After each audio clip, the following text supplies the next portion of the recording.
Hello दोस्तों, नमस्कार। स्वागत है आपका अपने YouTube चैनल प्रैक्टिस पेपर पर। तो चलिए दोस्तों, शुरुआत करते हैं आज की प्रैक्टिस और चलते हैं अपने पहले सवाल की तरफ। तो हमारा पहला सवाल है, प्याज में लाल रंग किसकी उपस्थिति के कारण होता है?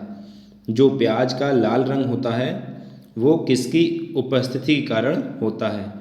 तो प्याज में एंथोसाइनिन पाया जाता है जिसके कारण प्याज में लाल रंग होता है।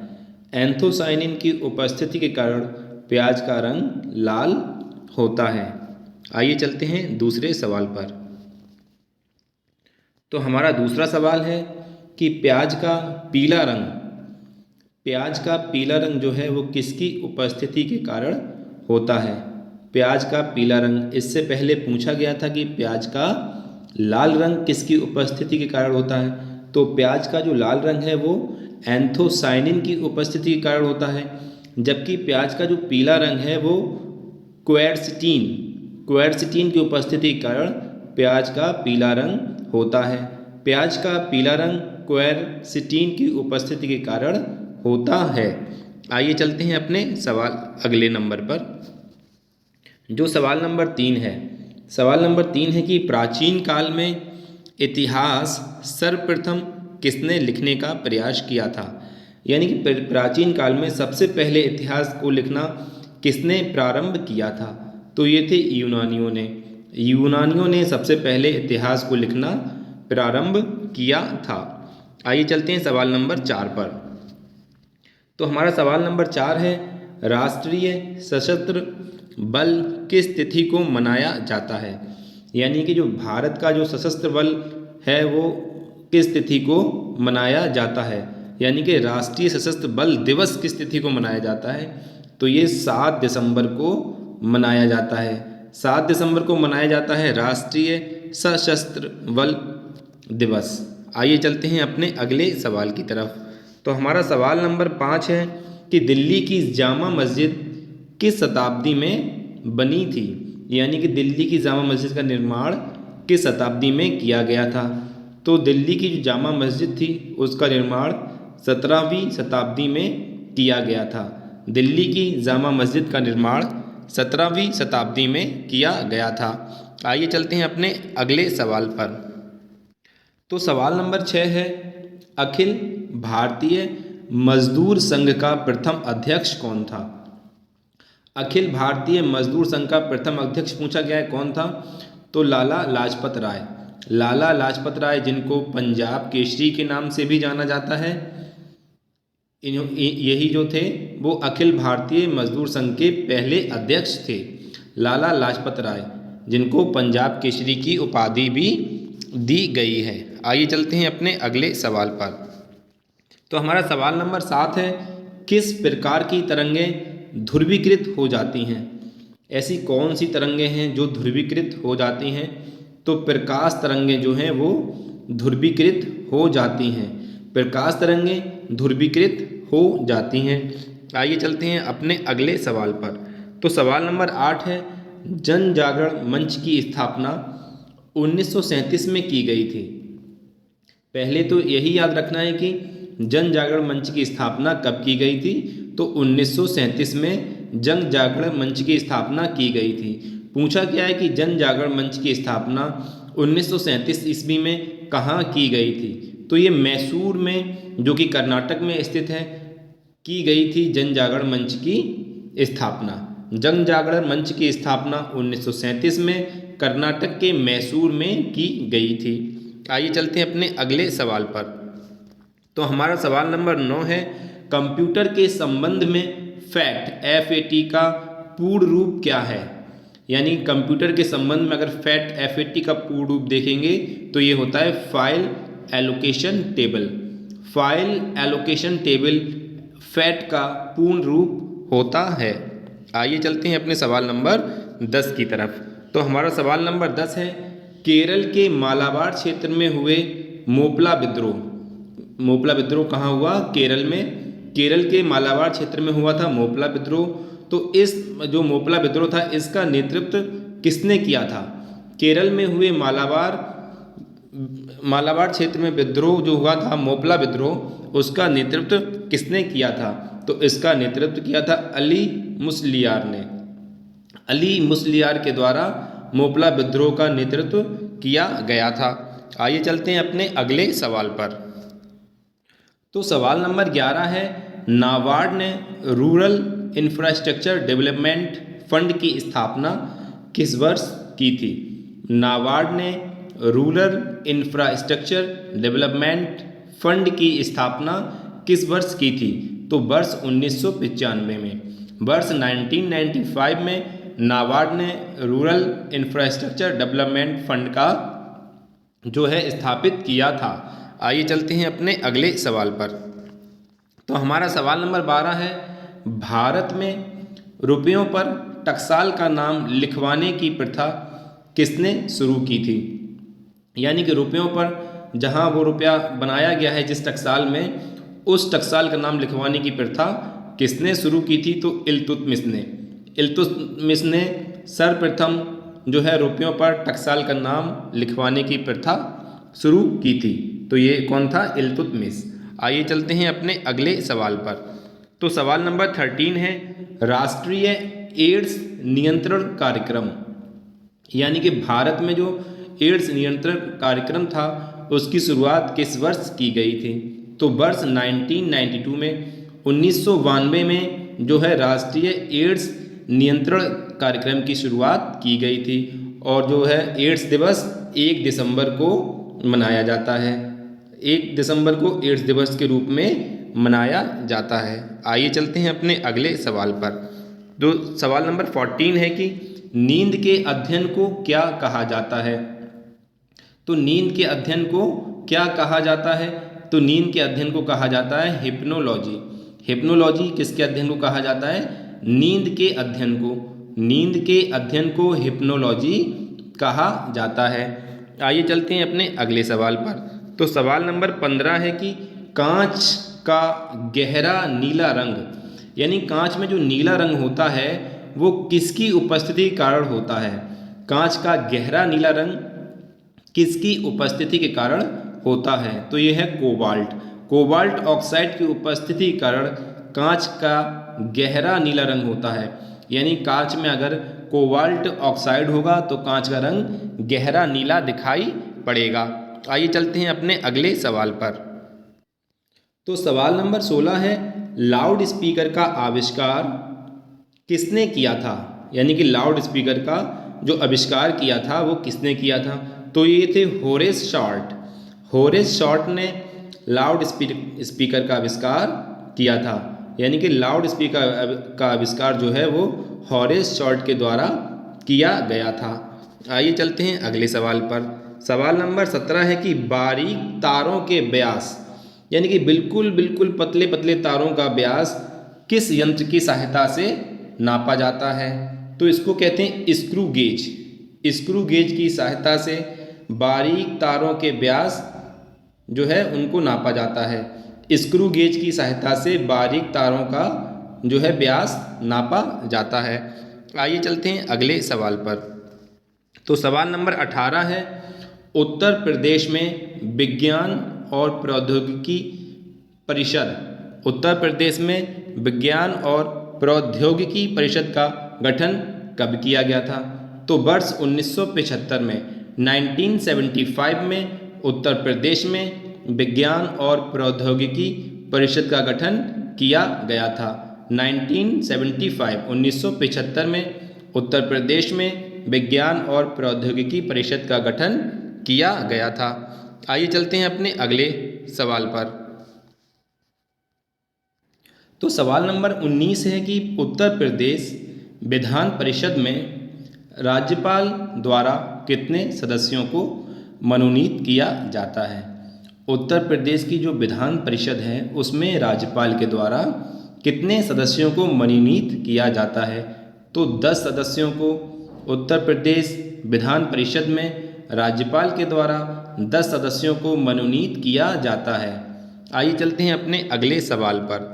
सवाल नंबर 20 नंबर सवाल है कि भारतीय सुदूर संवेदन संस्थान कहाँ स्थित है?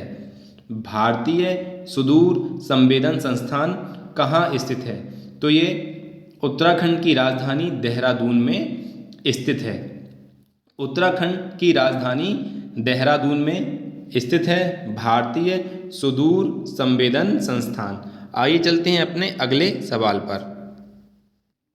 तो हमारा सवाल नंबर 21 है कि सोपान महोत्सव का आयोजन कहाँ किया जाता है? सोपान महोत्सव का नाम क्या है? सोपान महोत्सव। तो इसका आयोजन किया जाता है नई दिल्ली में। भारत की राजधानी नई दिल्ली में सोपान महोत्सव का आयोजन किया जाता है। आइए चलते हैं अपने अगले सवाल पर। सवाल नंबर 22। सवाल नंबर 22 है कि भारतीय संविधान को निर्मित होने में कितना समय लगा था? यानी कि जब भारतीय संविधान बनाया गया तो उसको बनाने में कितना समय लगा? तो भारतीय संविधान को बनाने में 2 साल 11 माह 18 दिन लगे थे। भारतीय संविधान को निर्मित करने में 2 साल 11 माह 18 दिन का समय लगा था। आइए चलते हैं अपने अगले सवाल पर। तो सवाल नंबर 23 है कि सती प्रथा का प्रथम साक्ष्य, जो औरतें पहले महिलाएं अपने पति के साथ चिता में जलकर सती हो जाती थीं, उसका प्रथम साक्ष्य जो है वो हमें किस अभिलेख से प्राप्त हुआ है? तो सती प्रथा का जो प्रथम साक्ष्य था वो ऐरण्य अभिलेख से प्राप्त हुआ है। ऐरण्य अभिलेख से सती प्रथा का प्रथम साक्ष्य प्राप्त हुआ है। आइए चलते हैं अगले सवाल पर। तो हमारा अगला सवाल है 24 कि ज्ञानपीठ पुरस्कार की शुरुआत किस वर्ष की गई थी? ज्ञानपीठ पुरस्कार जो है साहित्य के क्षेत्र में दिया जाने वाला पुरस्कार है। इसकी शुरुआत वर्ष 1965 में की गई थी। साहित्य के क्षेत्र में दिए जाने वाला ज्ञानपीठ पुरस्कार की शुरुआत वर्ष 1965 में दी गई थी और पहला ज्ञानपीठ पुरस्कार जो है मलयालम भाषा के कवि जी शंकर कुरूप को दिया गया था। आइए चलते हैं अपने अगले सवाल पर। तो हमारा सवाल नंबर 25 है रामभर स्तूप उत्तर प्रदेश के किस जिले में स्थित है? स्तूप का नाम है क्या? रामभर स्तूप उत्तर प्रदेश के किस जिले में स्थित है? तो कुशीनगर में स्थित है रामभर स्तूप। रामभर स्तूप कुशीनगर में स्थित है। कुशीनगर जो है वो मल्ल महाजनपद की राजधानी भी थी। आइए चलते हैं अपने अगले सवाल पर। तो हमारा सवाल नंबर 26 है गर्म जल का जो स्रोत है मणिकरण भारत के किस राज्य में स्थित है? गर्म जल का स्रोत मणिकरण भारत के किस राज्य में स्थित है? तो ये हिमाचल प्रदेश में स्थित है। हिमाचल प्रदेश में स्थित है गर्म जल का स्रोत मणिकरण भारत के हिमाचल प्रदेश में स्थित है। आइए चलते हैं अपने अगले सवाल पर। तो हमारा सवाल नंबर 27 है कि केरल में स्थित साइलेंट वैली नेशनल पार्क की सबसे ऊंची चोटी कौन सी है? जो केरल में जो साइलेंट वैली नेशनल पार्क है उसकी सबसे ऊंची चोटी कौन सी है? तो यह अगिंडा जो है ये साइलेंट वैली नेशनल पार्क की सबसे ऊंची चोटी है। आइए चलते हैं अपने अगले सवाल पर। सवाल नंबर 28 है कि कौन सा चैनल है जो उत्तरी अंडमान को म्यांमार से अलग करता है?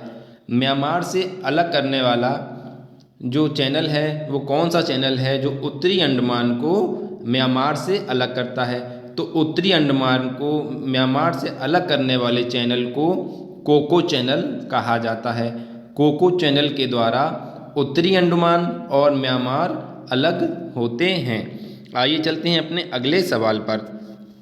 तो सवाल नंबर 29 है कि किसकी अधिकता के कारण मांसपेशियों में दर्द होता है? कि मांसपेशियों में जब दर्द होता है तो उसमें क्या बढ़ जाता है, ये पूछा गया है। तो लैक्टिक एसिड जो है वो जमा हो जाता है, इसलिए मांसपेशियों में जो है वो दर्द होता है। लैक्टिक एसिड की अधिकता के कारण मांसपेशियों में दर्द होता है। आइए चलते हैं अगले सवाल पर। सवाल नंबर 30 है कि पेड़ पौधों की आयु कैसे ज्ञात की जाती है?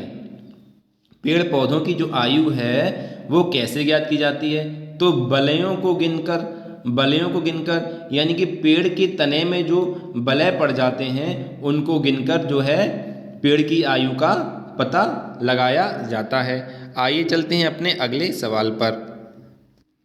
तो हमारा सवाल नंबर 31 है कि कवक के अध्ययन को क्या कहा जाता है? यानी कि कवकों के अध्ययन को क्या कहा जाता है? तो माइकोलॉजी। कवकों के अध्ययन को माइकोलॉजी कहा जाता है।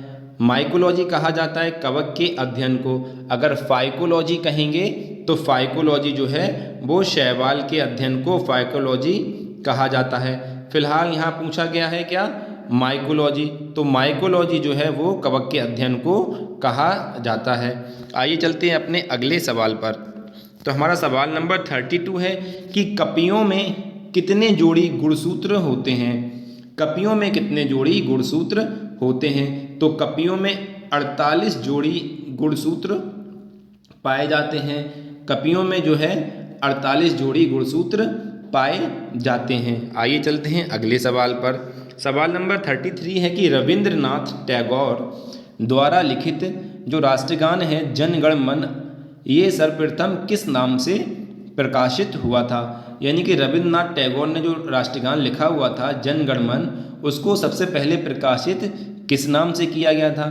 तो जन गण मन जो राष्ट्रीय गान है इसका सबसे पहले नाम क्या था? भारत जागृति। भारत जागृति के नाम से सर्वप्रथम जन गण मन क्या प्रकाशित किया गया था। आइए चलते हैं अपने अगले सवाल पर। सवाल नंबर 34 है कि कंप्यूटर में किसी प्रोग्राम की त्रुटि को क्या कहा जाता है? अगर कंप्यूटर में कोई प्रोग्राम है उसमें कोई त्रुटि आ गई है तो उस त्रुटि को हम क्या कहेंगे?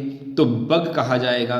कंप्यूटर में किसी प्रोग्राम की त्रुटि को बग नाम दिया जाता है। आइए चलते हैं अपने अगले सवाल पर। तो सवाल नंबर 35 है कि लोकतंत्र का आधार किसे माना जाता है? लोकतंत्र का आधार किसे माना जाता है? तो स्थानीय सरकार को। स्थानीय सरकार को लोकतंत्र का आधार माना जाता है। आइए चलते हैं अगले सवाल पर। तो सवाल नंबर 36 है कि 1975 में किस महाद्वीप के ऊपर ओजोन छिद्र का पता चला था? यानी कि ओजोन लेयर में जो छेद हो गया था वो उसका पता 1975 में चला था। लेकिन कौन से महाद्वीप के ऊपर इसका पता चला था? तो ये महाद्वीप था अंटार्कटिका महाद्वीप। अंटार्कटिका महाद्वीप के ऊपर ओजोन लेयर में जो है ओजोन छिद्र का पता चला था वर्ष 1975 में। आइए चलते हैं अगले सवाल पर। सवाल नंबर 37 है कि कैबिनेट मिशन का अध्यक्ष कौन था? कैबिनेट मिशन का अध्यक्ष कौन था? तो sir Pethick Lawrence. Sir Pethick Lawrence जो थे वो कैबिनेट मिशन के अध्यक्ष थे। कैबिनेट मिशन 1946 में भारत आया था। आइए चलते हैं अगले सवाल पर। सवाल नंबर 38 है कि सिंधु कालीन किस स्थल से आर्यों के आक्रमण का प्रमाण प्राप्त हुए हैं? यानी सिंधु कालीन ऐसा कौन सा स्थल है जहाँ से ये पता चला है कि आर्यों ने यहाँ पे क्या किया था? आक्रमण कर दिया था। तो मोहनजोदड़ो से। मोहनजोदड़ो से क्या है? सिंधु कालीन ये ऐसा स्थल था जहाँ से आर्यों के आक्रमण का साक्ष्य प्राप्त हुए हैं। आइए चलते हैं अगले सवाल की तरफ। सवाल नंबर 39 है कि चोल साम्राज्य में पल्ली चंदम किसे कहा जाता था? चोल साम्राज्य की बात की गई है, ये पूछा गया पल्ली चंदम जो है वो किसे कहा जाता था? तो जैन संस्थाओं को दान की गई भूमि, जैन संस्थाओं को जो भूमि दान की जाती थी उस भूमि को पल्ली चंदम नाम दिया जाता था। जैन संस्थाओं को दान की गई भूमि को पल्ली चंदम कहा जाता था। आइए चलते हैं अगले सवाल पर। तो सवाल नंबर 40 है कि 73वां संविधान संशोधन जो 1992 में किया गया था जिसके अंतर्गत संविधान में कौन सी अनुसूची जोड़ी गई? 73वां संविधान संशोधन कब किया गया? 1992 में। तो इसके अंतर्गत 11वीं अनुसूची को जोड़ा गया था। 11वीं अनुसूची को जोड़ा गया था 73वां संविधान संशोधन 1992 के अंतर्गत। आइए चलते हैं अगले सवाल की तरफ। तो हमारा सवाल नंबर 41 है कि महाजनपद जो गांधार था, जो वर्तमान में पाकिस्तान में स्थित है, इसकी राजधानी क्या थी? महाजनपद गांधार जो वर्तमान पाकिस्तान में स्थित है, इसकी राजधानी क्या थी? तो तक्षशिला, तक्षशिला भी पाकिस्तान में स्थित है।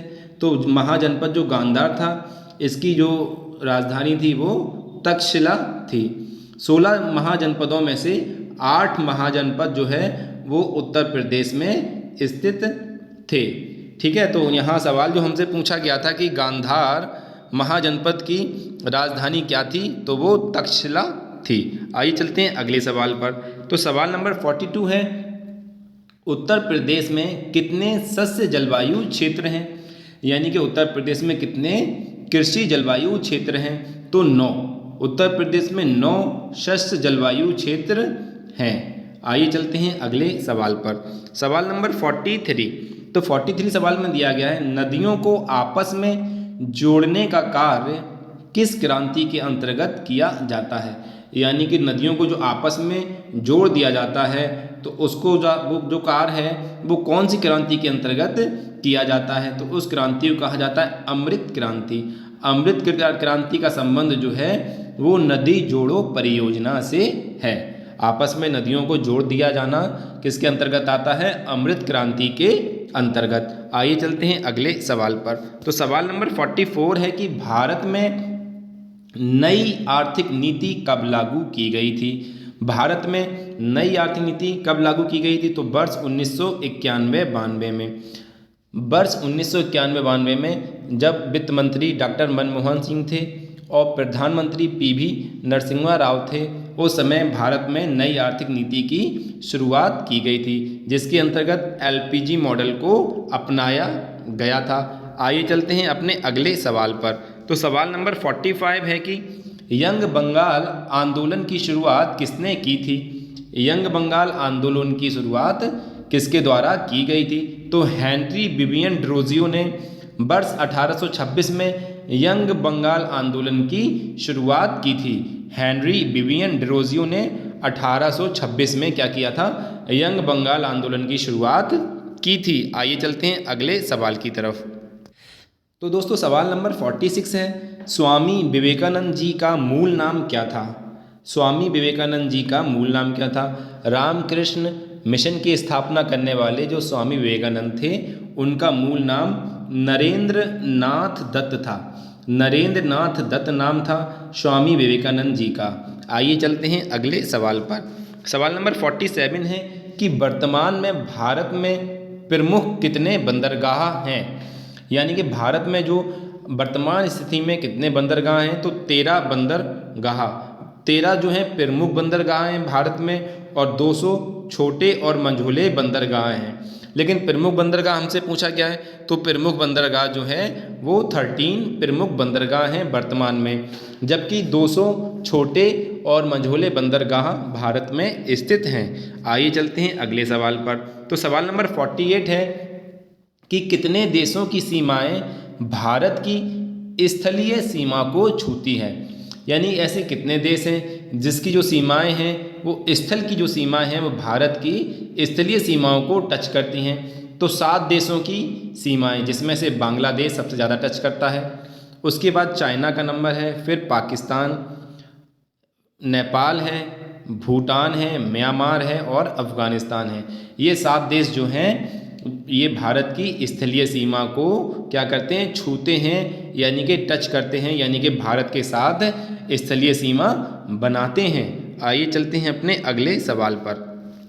तो हमारा सवाल नंबर 49 है कि यूकाटन जल संधि किसे जोड़ती है? यूकाटन जल संधि जो है वो किसे जोड़ती है? तो मैक्सिको की खाड़ी और कैरिबियन सागर को जो जोड़ने वाली संधि है उसे हम यूकाटन जल संधि कहते हैं। मैक्सिको की खाड़ी और कैरिबियन को जोड़ने वाली जो जल संधि है उसे हम यूकाटन जल संधि कहते हैं। आइए चलते हैं अगले सवाल पर, जो इस वीडियो का आखिरी सवाल है दोस्तों। तो इसका जवाब जो है कि दोस्तों आपको कमेंट बॉक्स में देना है, और वैसे मैं बता ही देता हूँ कि संतोष ट्रॉफी का जो संबंध है वो फुटबॉल से है। संतोष ट्रॉफी का संबंध फुटबॉल से है। आइए चलते हैं। तो दोस्तों हमारी इस सीरीज़ में ये 50 क्वेश्चन थे जो आपकी तैयारी के लिए अति महत्वपूर्ण क्वेश्चन हैं, जो आपकी तैयारी में जो है आपके सहायक होंगे। अगर दोस्तों आपको मेरा ये वीडियो पसंद आया हो तो प्लीज़ वीडियो को लाइक करें, वीडियो को ज़्यादा से ज़्यादा शेयर करें और मेरे चैनल को सब्सक्राइब करें। पूरा वीडियो देखने के लिए धन्यवाद दोस्तों, आपका बहुत बहुत धन्यवाद।